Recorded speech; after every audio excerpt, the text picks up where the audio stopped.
If we continue on along the Fundy Coastal Drive, we can make our way to the wonderful town of St. Andrews. And again, right in the heart of St. Andrews is the Algonquin Resort. It's incredibly beautiful, recently renovated. And again, from the Algonquin Resort, you have access to whale watching, incredible shops. The artisans are so inspired because the surrounding beauty really does provide them with the inspiration that is required to create beautiful works of art. Wow.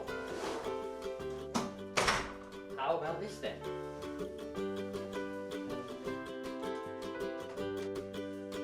Very nice. The Algonquin Resort sits in pride of place overlooking the town. It's a magnificent blend of Canadian style and efficiency with a hint of Scottish elegance. A 10-minute walk will take you down to the sea and to the main shopping street.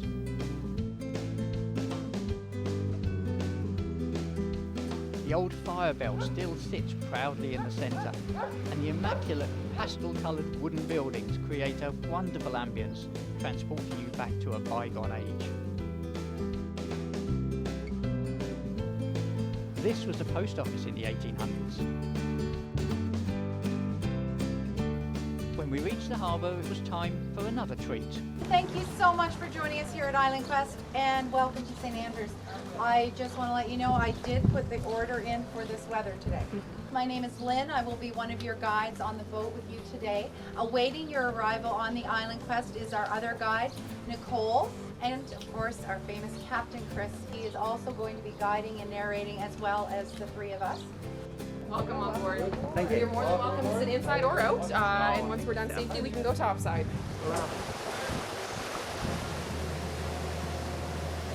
As we head out into the bay, we're all full of expectation. And it doesn't take long until we're treated to an island full of seals.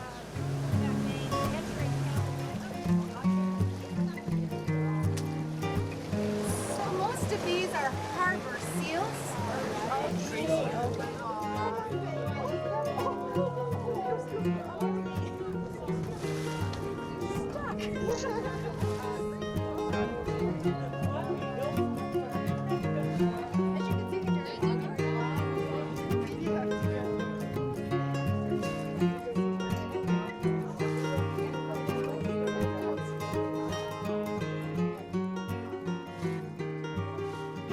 The sheer joy of such an awesome sight had everybody excited.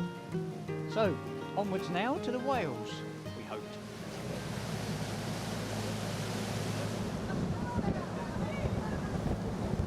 Everyone had their eyes peeled, but first, more seals. And birds. So take a look on the ledges, folks. You're going to see some of these little birds on these crooks on the ledges.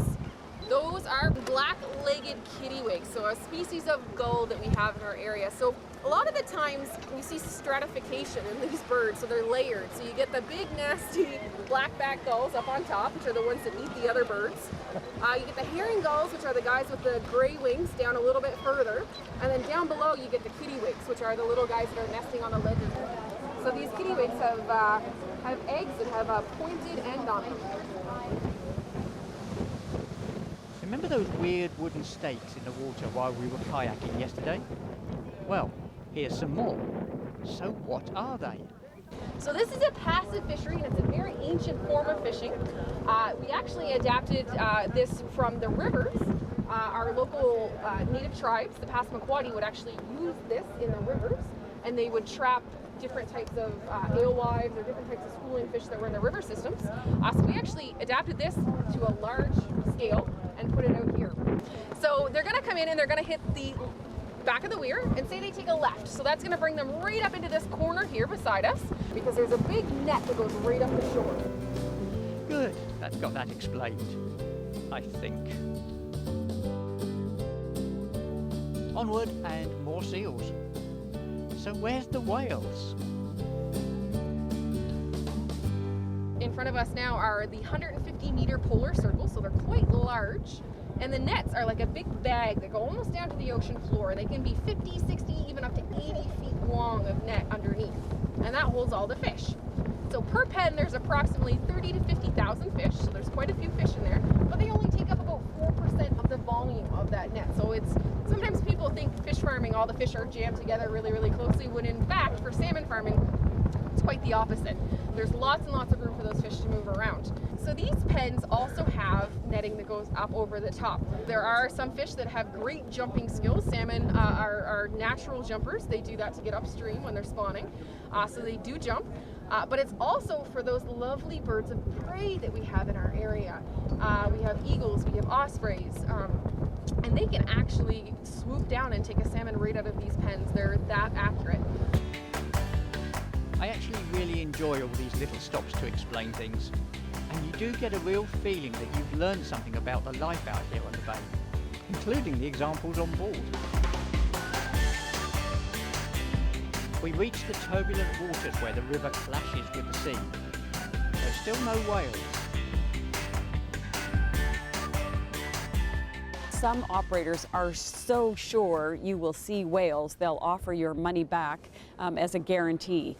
So, and if you don't find whales, they'll find all kinds of other natural things to show you, such as seals and eagles, and you might even come across a lobster fisherman pulling traps from a lobster and showing you his catch of the day, which in some cases can be as large as 14 to 20 pounds. So it's quite an incredible thing to see, a lobster of that size. I don't think there will be any record-breaking lobsters in that trap. Each one is carefully checked, and the undersized ones are thrown back. Oh, and here's one he caught earlier. Not bad, eh?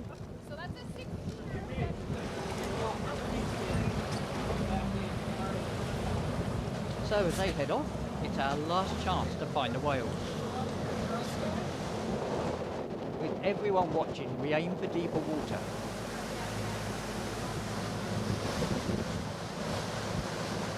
Of course, not every trip will be lucky, but if you are, well, just watch.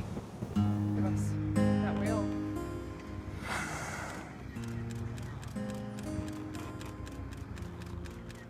How lucky are we? He's gonna surface again. This is phenomenal. So look just ahead, you can see all of those flat spots in the water. Oh yeah, look at that.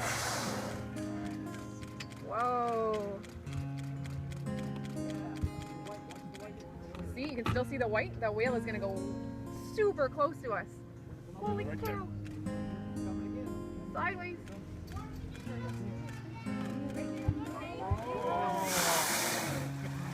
Oh my God. Oh, wow, wow. Holy cow. Holy cow. Simply amazing. Whoa, I have never seen a fin whale surface that. The next morning it's an early start as we have to meet a chef on a beach. Many chefs, in fact, from around the world are attracted to New Brunswick. They can come and open up a restaurant that is situated right on the ocean, and from that ocean comes the most incredible delicacies.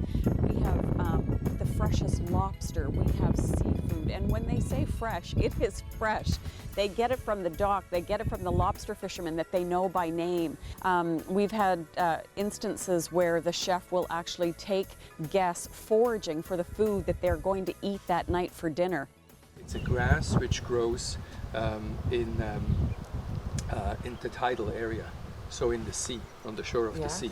Here they grow quite high up, and some around which are still in the water. They're best in spring, huh? Okay. Are you coming for dinner tonight? Yes. So I'll cook some for you tonight for dinner. We'll take you through the garden, either the gardener or myself, and we pick a few things and we taste a few different flavors. And then of course the idea is that you see certain things on the menu when you come in at night. Yeah? Every stock, every sauce that goes in, it's the first thing which comes in spring as well. It's very strong, right? It comes up. Lovage. It grows about that thick and then has great flowers. The hummingbirds love it. Yeah? We dry them, we make syrup out of it, we use them for ice creams and sweet sauces like that. So there's, these are kiwis. But they're called Arctic kiwis, and they're about that size. All right. And they have, when you cut them in half, sort of, and you look at it, they look like really like a miniature kiwi, and they taste like a miniature kiwi. This is a man who not only loves food, but really understands it. Just along the road from the hotel are the magnificent Kingsbrae Gardens. It's actually a collection of individual gardens that combine to offer an array of colour, foliage and unexpected treats.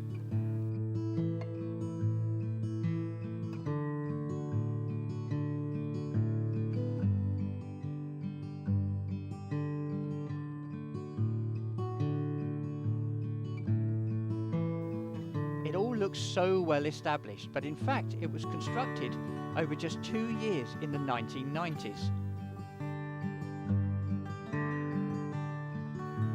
There are rose gardens, a labyrinth, orchids, perennial ponds, a forest trail and even this amazing sculpture garden.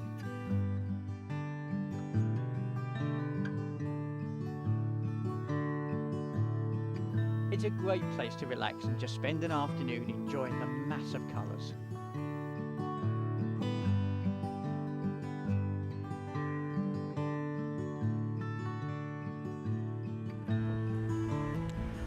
So there we are, that's the southern coast of New Brunswick, and I'm sure you'll agree it's a wonderful place and well worth a visit. One more thing for me to do, and that's to head off to dinner and try out all the food we foraged this morning, see how well that came out. Till next time, you take care. Ta-da. I think that's an interesting thing. This one piece will make 52 layers. Watch on mobile devices or the big screen, all for free. No subscription required.